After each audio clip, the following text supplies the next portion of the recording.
After meeting my girlfriend's parents, I scrolled through social media and came across a post by a blogger sharing the resume of an intriguing girl. The content was, a highly educated, high-salary, and high-net worth woman from a family with assets in the 8-figure range. I will be doing a live stream in my paid community, teaching you how to win her over in just 30 days. There will be knowledge points and practical exercises, ensuring you learn everything. The resume flashed by quickly, and although it was blurred, it instantly caught my attention. It looked so familiar. I don't know why, but I impulsively paid a membership fee of $399 and joined his paid group. Sure enough, the girl he was going to live stream about was none other than my girlfriend, Elizabeth. Chapter 1. A few months ago, I started following the relationship blogger Jonathan's account. I heard his main job is in HR, and he's seen countless people, especially skilled at identifying women. At first, I just followed for fun, occasionally listening to him expose the manipulative tactics women use. But I didn't expect that after he started a paid community, I ended up becoming one of his paying users.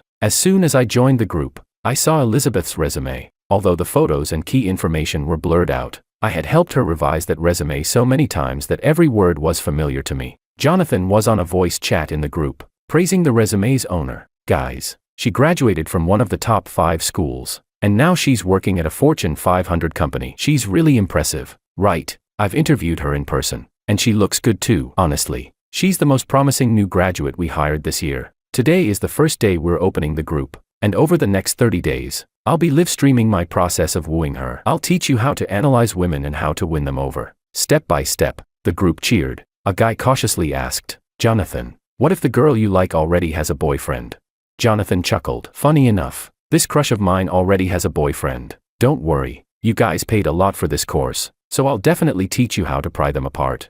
Isn't it wrong to pursue a girl who already has a boyfriend?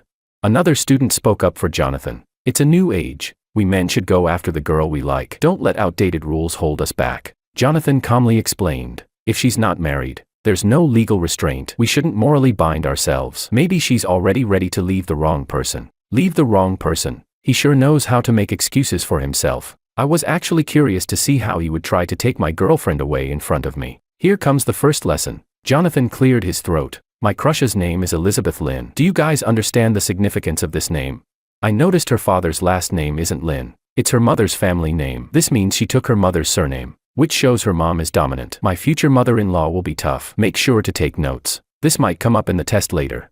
I was stunned. I didn't expect his analysis to be so spot on. A strong-willed mother will make her daughter crave control. On the other hand, taking away her sense of control will quickly grab her attention. I'll step away from the voice chat for a moment to demonstrate. Then we'll go over the details in the text. Right after that, I heard my girlfriend's phone ring. The caller ID showed, HR Jonathan. The phone rang 3 times and then disconnected. Elizabeth picked up the phone and muttered something before redialing, but the call went unanswered. Why is HR calling me all of a sudden? I start work in 2 weeks. Is there a problem? She muttered. Maybe it was a wrong number. I asked. Definitely not, she said. She kept redialing, but the call wasn't picked up. She seemed uneasy, leaving her phone on the table. Eventually, she couldn't even focus on the variety show and began typing a message. Half an hour later, Jonathan finally managed to get through to her again. This time, she answered immediately. Jonathan, I didn't hear the phone ring earlier. His laughter was light. No worries. Just confirming your start date. I had to go to a meeting when you didn't pick up.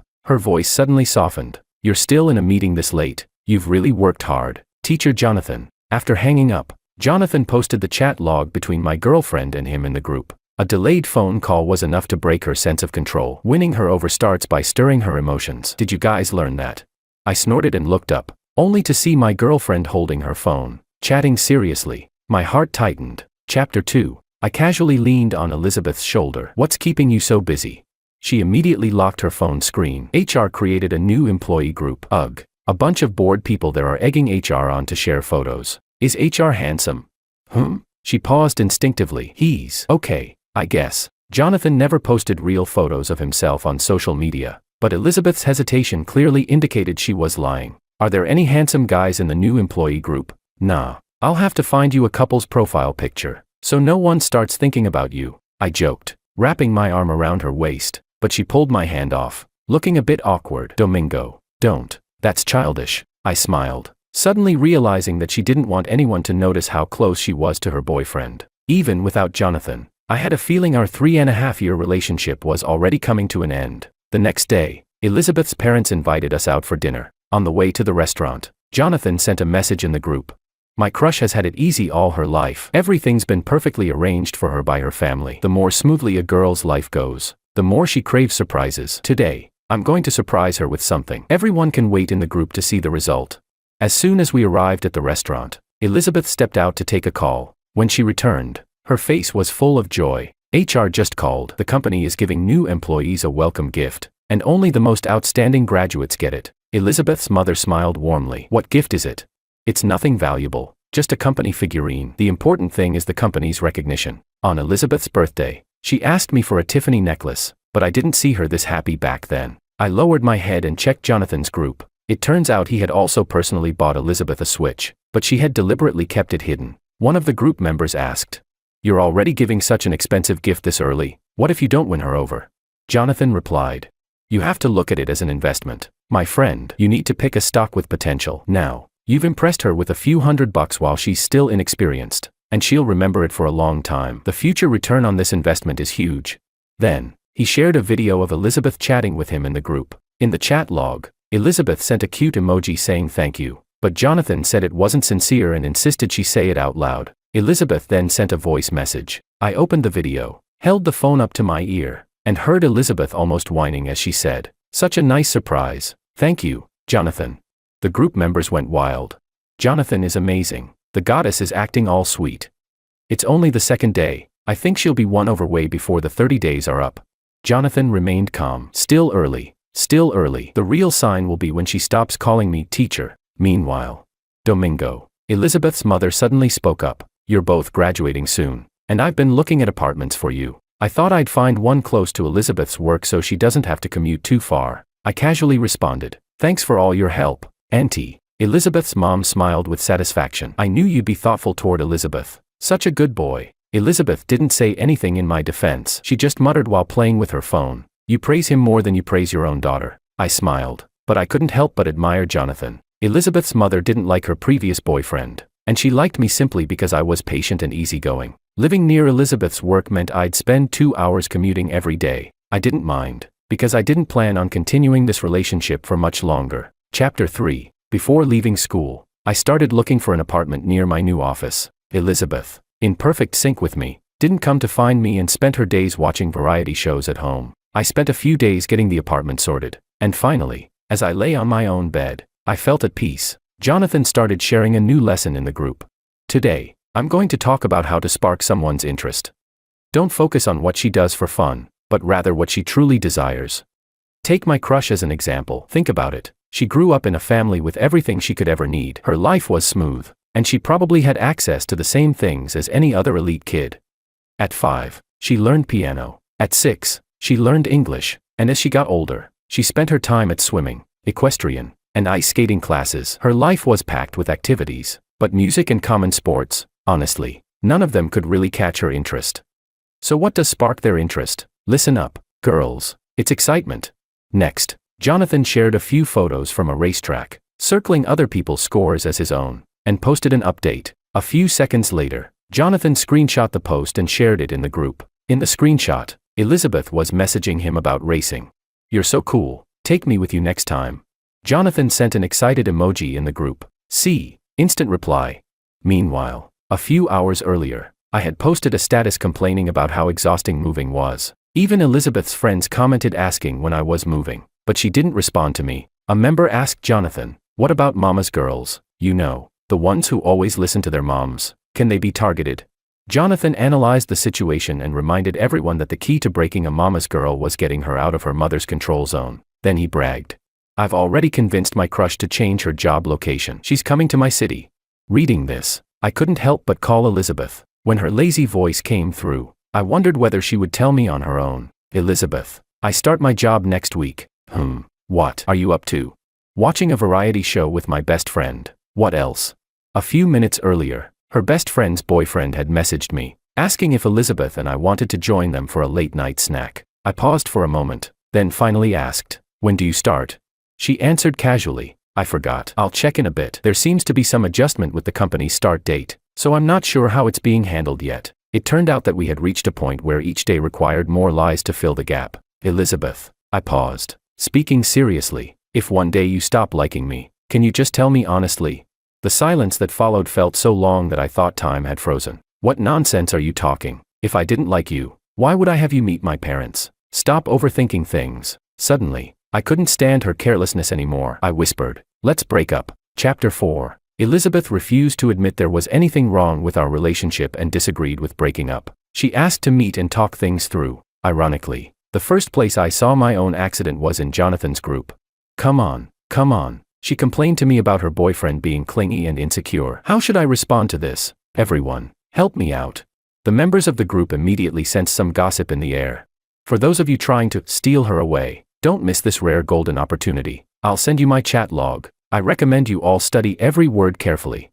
Jonathan first complimented her, saying that of course her boyfriend would feel insecure because she was so outstanding. Then he played the victim, claiming he was too busy and didn't have anyone to cling to. Finally, he generously offered that she could share any troubles with him, and that his arms would always be open for her. Elizabeth also took the opportunity to send an ambiguous hug emoji. I stared at the chat logs, watching Elizabeth being led step by step by him, and I felt nothing but disgust for her foolishness. As promised, I went to meet Elizabeth to talk about breaking up, but instead of seeing her, I found her parents and a whole room of relatives. It turned out that she didn't want to talk about breaking up at all. Instead, she was using her father's birthday to force me to back down. Domingo, come sit next to Auntie. Why didn't Elizabeth come with you? I was awkward, and could only call her, but her phone wouldn't connect. This child, why is her phone off? Lynn Mom muttered. I opened Jonathan's group with a hint of suspicion. It turns out, he had posted in the group the day before that he had gone on a business trip to my crush's city and was planning to take her on a weekend getaway to the suburbs. His words were blunt. Like I said, girls who are always well-behaved secretly crave thrilling experiences. Give her a little sense of guilt, and she'll complain with her mouth, but her body will tell the truth. I heard she skipped her dad's birthday party to sneak out with me. I originally said 30 days, but I was too conservative. This girl, she's pretty clever. Afraid of getting caught, she just turned off her phone. Anyway, I'm off now, going on my date. Domingo, where did Elizabeth go? I can't get through to her. Is something wrong? Lynn Mom sounded worried, but I didn't know how to explain to her. It's so late, and everyone is here. Should we just wait for her? Elizabeth's father, who usually spoke very little, also seemed a bit uncomfortable. Elizabeth's cousin suddenly asked, Uncle, when is sister going to City C? I'll go with her. City C? Lynn Mom looked confused. Don't you know? She said she was going to start at the branch office in City C. That's impossible. Lynn Mom turned to me, but I lowered my head. Domingo, is this true? Elizabeth didn't discuss this with me. Lynn Mom's voice trembled, and one hand pressed tightly to her chest. Just as I noticed her face turning pale, she suddenly collapsed to the ground. Call an ambulance. The birthday party was instantly thrown into chaos. No matter how much I tried to call Elizabeth, I couldn't get through. In desperation, I sent Jonathan a message in the group. Jonathan, get Elizabeth to pick up the phone, immediately, right now. Something happened at her house. The group members began popping up with questions, but Jonathan remained silent and kicked me out of the group. I had no choice but to call Elizabeth's best friend, asking them to help find her while I helped Uncle Lynn with the procedures. Half an hour later, Elizabeth finally returned my call. Domingo, I know I was wrong, but you shouldn't have gone around telling people my mom was in trouble. I wasn't lying. Your mom is still in surgery. How could this happen? Elizabeth's voice was filled with panic. Chapter 5. Lynn Mom's health had never been great, and these days she had been busy showing Elizabeth apartments, going out early and coming back late. She had thought that once her daughter started her job, she could finally relax, but unexpectedly, she suddenly heard that her daughter had decided to work out of town without even discussing it with her, which caused her to have a heart attack. Thankfully, we reacted quickly, and we arrived at the hospital in time. Lynn Uncle, who had been a decisive leader at his company for half his life, thanked me dozens of times today. Thank goodness you were here. Domingo, you've helped me a lot. Elizabeth really can't be relied on. Have you been able to reach her? Yeah, she's on her way to the hospital. Elizabeth's phone rang again. Domingo, there's heavy traffic. I'll be there in about an hour and a half. How's my mom? A cold. Male voice interrupted. Elizabeth, don't worry. Your mom is a blessed person. She will be fine. I was already irritated by that unbothered voice. Are you a doctor or a fortune teller? Just because you say it's fine, does that make it true? Stop barking from the sidelines. Domingo, don't be angry. This has nothing to do with Jonathan. I'll explain everything to you in person. Jonathan, I let out a sarcastic laugh. Elizabeth, you must still be in the dark. Why don't you ask Jonathan what he's done? I angrily hung up the phone. Lin uncle had been listening nearby, clearly hearing everything. He clenched his fist, his face turning pale with anger. Elizabeth. Lin uncle cleared his throat before continuing. I won't let her act recklessly. An hour later, Lin mom had completed her stent implantation and was transferred to the CCU for observation. Elizabeth had finally arrived outside the hospital room, leaning on her knees, gasping for air. Domingo. How's my mom? Did you say something to upset her? Before she finished speaking, Lin uncle slapped her across the face. Elizabeth couldn't keep her balance and collapsed to the floor, staring blankly at her father before lowering her eyes. I'm sorry, Dad. Let me explain. Today, there was an event for new employees in the suburbs, and they suddenly called us in. My phone died on the way, and I didn't expect something would happen to Mom. Her voice grew softer with each word. You ungrateful brat. You think you've grown wings. You think you can make your own decisions now without needing us to look after you. I didn't, Dad. Elizabeth didn't dare meet her father's eyes. She got up and grabbed the hem of my shirt. Domingo, please help me explain. I ignored her and turned to find the doctor to learn about her mother's condition. I was told that Lin mom needed 72 hours of observation in the CCU, and Elizabeth immediately started trying to convince Lin uncle to go home. Dad, you're not in good health either. I'll stay here with Domingo. Don't worry. I shrugged off her hand and looked at her coldly. I have things to do, so I won't stay. Elizabeth, don't forget, we've broken up. I've done enough for you. I politely said goodbye to Lin uncle and turned to enter the elevator. Elizabeth hurriedly chased after me. Domingo, how can you leave me alone? Don't be like this. I can explain everything to you. Chapter 6. When I heard that Elizabeth's mom was hospitalized, my parents suggested coming from out of town to visit her. After all, you've been together for so many years, and Elizabeth's mom has looked out for you. She even mentioned during the National Day that she wanted to meet and talk about your engagement. That was when I realized I hadn't told my parents about the breakup. Mom, you don't need to visit her. We've already broken up. There was a brief silence on the other end of the phone before my mom sighed softly. Son, are you feeling upset? You've been together for so long. It must be hard to let go, right? I suddenly felt a lump in my throat. I was the one who broke up with her. Mom, I'm fine. She's not good enough for me. Well, if she's not good enough for our son, then we don't need her. After all, marriage is a big decision and should be made carefully. My family wasn't wealthy. We didn't have 8-figure assets. I wasn't like Elizabeth, whose life had been smooth sailing and without any hiccups. But my parents respected my feelings and taught me to love and respect myself. I didn't think my life was worse than Elizabeth's. Although I hadn't agreed to let my parents visit Lin mom, they still came the very next day. They didn't ask me why I broke up with Elizabeth, nor did they bring her up again. They only asked me to be their guide and show them around before I had to go to work. When we stayed indoors, my mom would go to the nearby morning market early, picking out the freshest vegetables to make a large spread of food. She wouldn't rest until I'd gained a few extra pounds. That day, just as I placed the hot clay pot of soup on the table with my oven mitts, I heard the doorbell. I thought my bubble tea had arrived, so I opened the door and let the delivery person leave it at the entrance. But unexpectedly, the person didn't leave right away. Domingo, a hoarse voice came from behind me. You really moved out on your own? My mom called from the kitchen. Domingo, the fish is done. You can bring it to the table. I quickly shoved Elizabeth out the door and slammed it shut behind her. How did you find me? She seemed not to hear my question and asked instead, did your parents come? Why didn't you tell me? I looked up at her, and she sighed softly. Domingo, you haven't replied to my messages or answered my calls. I've been going crazy trying to find you. Why did you rent a place without telling me? My mom had already found us a place. Elizabeth's face was covered in sweat, her clothes sticking to her body in a disheveled manner. I had only mentioned the neighborhood I rented to her best friend. I had no idea how she found me. Is that all you came here for?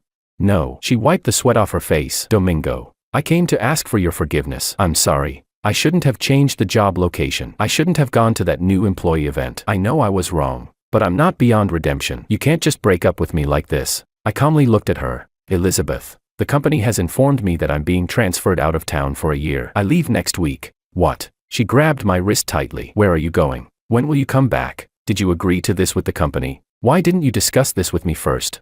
Her voice was raised in anger. Are you angry? She paused, her breath catching. I looked at her, seeing how foolish she looked, and I found it almost laughable. Go home. The food's on the table, and it'll get cold if we don't eat soon. I turned and went back to my room, closing the door behind me. The person outside stood there for an unknown amount of time before finally leaving. Chapter 7. A few days after officially starting my job, my parents had to return to their hometown. Before leaving, my dad couldn't help but remind me, don't rush into finding a girlfriend. We're not pushing you to get married, but when you do, Make sure it's someone who treats you well. I nodded repeatedly. Don't worry, I've got it all figured out. It was only when I entered the workforce that I realized the things I learned in school were practically useless. The only way to keep up with my colleagues was to keep learning. At 8 p.m., I was hunched over, my neck stiff, being pushed down the elevator by a crowd of people. I was really glad I hadn't moved near Elizabeth's office. If I had, the long commute would have likely broken me by the time I got home. As soon as I stepped out of the office building, I was stopped by someone dressed in a bulky bear mascot costume. I thought to myself, it must be tough to wear something so hot for advertising in this weather. So I casually took the balloon he handed me. He waved his hand at me and made a heart shape with his fingers. For the next several days, I kept running into the bear mascot downstairs. Strangely, every day he would hand me the last balloon. One day, I saw a girl asking him for a balloon, but he didn't give her one. It wasn't until I saw several balloons arranged on the ceiling in a row in my room that I noticed each pink balloon had faint white English characters printed on them. SROYR. I rearranged them and realized it spelled sorry. Could it be Elizabeth? I replayed the details of the bear mascot's interactions with me in my mind. Every time I took the balloon from him, he would make a heart gesture and wave goodbye. Could it really be Elizabeth? The next day, I intentionally didn't stay late at work and left at 6 p.m. To my surprise, the bear mascot was already waiting downstairs. This time, she didn't have a balloon, but was holding a small box. I pretended to walk past, quickly moving by, but the bear mascot chased after me. Her outfit was so heavy that after a few steps, she lost her balance and fell to the ground. Domingo, don't go. She finally couldn't hold back and called after me. Elizabeth took off the cumbersome headpiece, her hair sticking to her face with sweat. Domingo, please, don't go. I bought a cold soda and sat with Elizabeth by the side of the road. She carefully handed me the box. It's for you. I didn't reach out to take it. She stubbornly pushed the box closer to me. You really won't take me back?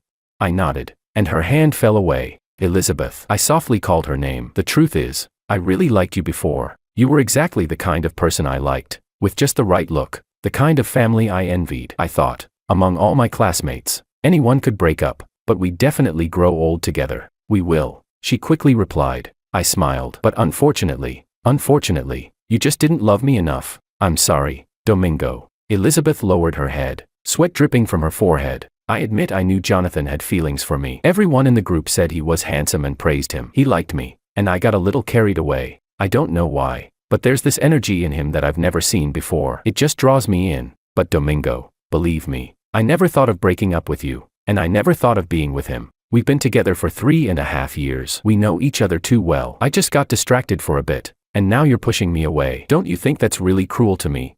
I stared into Elizabeth's eyes, seeing the pure foolishness in them. I felt no regret in my heart. Elizabeth, love is actually quite fragile. If you don't protect it carefully, it can be easily destroyed by someone else. Today, it was Jonathan, but tomorrow, it could be someone else. Before leaving, I planned to give her one last gift for her growth. Do you know Jonathan has a social media account? It's under his own name. Look it up, before he deletes everything. And, the day your mom had the accident, I told him early on, but he didn't tell you. Chapter 8. Perhaps it was Jonathan's social media account that shocked Elizabeth. After that day, I never saw the clumsy bear mascot downstairs at the office again. After 3.5 years of a failed relationship, work filled the emptiness in my life, and my days went on in an orderly manner. It wasn't until one day that I received a call from Elizabeth's mom. We agreed to meet at a cafe near Elizabeth's villa. Lynn mom didn't know that it would take me an hour and a half by taxi from the company, and the one-way fare alone cost over $100. She had long been used to the way I used to revolve around her daughter. Lynn mom, still recovering from her serious illness, had a slightly pale complexion. When she saw me, she maintained that elegant but cold smile. Domingo, please sit down. I've ordered the signature orange-scented latte for you. Would you like something to eat as well?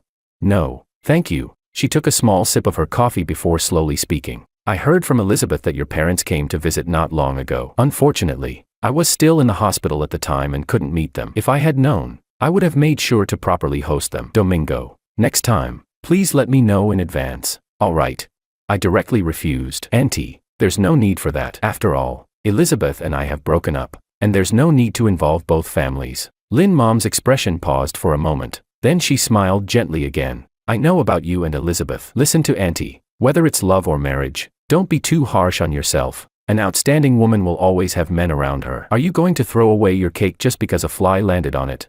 Seeing that I didn't respond, she continued. I know you're a good kid, And you've treated Elizabeth well all these years. I've seen it all, honestly. Auntie likes you very much and doesn't want to see you two just drift apart. Don't worry, I've already found her another company, so she won't be going to City C. Also, the man named Jonathan, I've met him. Don't worry, he and Elizabeth won't have any more contact in the future. Saying that, Lynn Mom picked up a black gift bag from the floor and handed it to me. Inside, I could faintly see the logo of Blancpain. Auntie knows you're feeling wronged, but I won't let you suffer in vain. I repeatedly waved my hand, rejecting her gift. That wasn't a watch worth tens of thousands of dollars. That was my dignity in front of her. Don't think I'm being tacky, Domingo. Let's be realistic. You, a young man from out of town, want to settle in this city. It's not easy. Without Elizabeth, you'll find it hard to find a girl with her qualities. Auntie saw that you've been together since university, and you've been in love for so many years. It's not easy. Elizabeth truly cared for you. For you to just drift apart like this, it's a shame.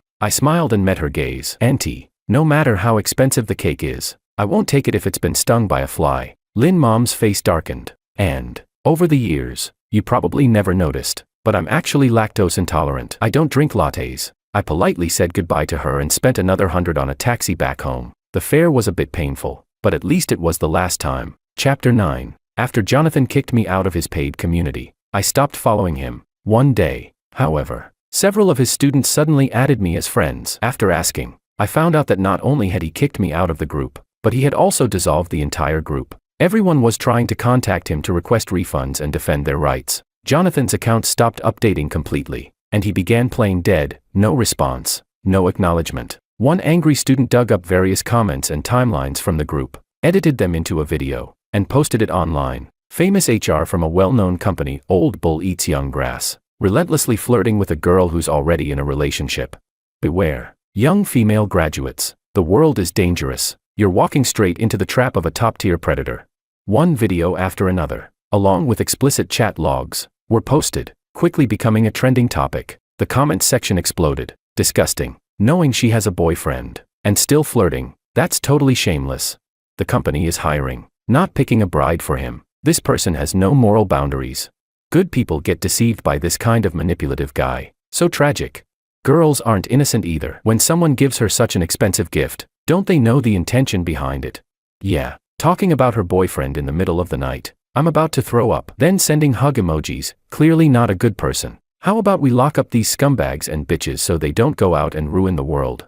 As everyone kept criticizing, Jonathan's account was suddenly banned. A few days later, a video of Jonathan went viral again. The footage was shot with a telephoto lens, blurry and shaky. According to those in the know, Jonathan had been cornered outside his company, and someone had forced him to kneel and slap himself. From that blurry footage, I vaguely recognized Elizabeth's mom's figure. I couldn't help but admire Jonathan's ability. After all, he had once said in the group, "My future mother-in-law won't be easy to deal with." The refund-demanding students tracked down Jonathan's employer, and the complaint letter was sent out as a mass email to all employees. The company issued a public announcement overnight, stating that they had terminated their contract with Jonathan. They would continue to investigate the matter, and if any violations were found, they would hold him accountable. A few days later, an overseas travel blogger suddenly reposted Jonathan's video. Internet truly has no memory. The man who once caused trouble in our marriage as the little third party is now pretending to be a relationship expert. Laughable. Everyone, keep your eyes open.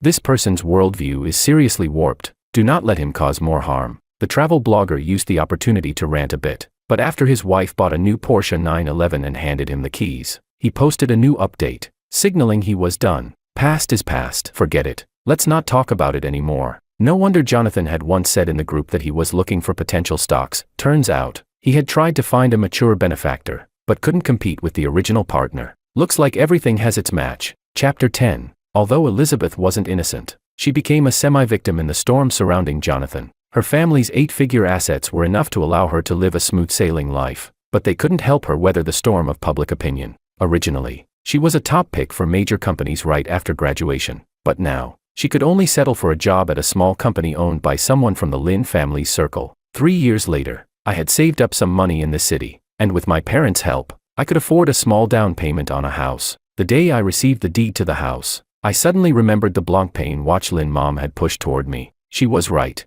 If I had married Elizabeth, it would have been much easier for me to establish myself in the city. But without Elizabeth, I was doing just fine. Among the new graduates, there was a tall, fair-skinned girl. When she was being difficultly handled by a partner, I spoke up for her. And since then, she kept trying to invite me to dinner. I didn't mind the age difference. When she invited me for the third time, I didn't refuse. As soon as I sat down, I heard a familiar voice behind me. I turned around and met Elizabeth's gaze. I gave her a polite smile and then turned back to order myself a salad. Their conversation drifted over to me from time to time. The guy's voice was deep, but his questions were very blunt. Aren't you from a top 5 university? Shouldn't it be easy for you to find a job? Why are you at such an unknown company?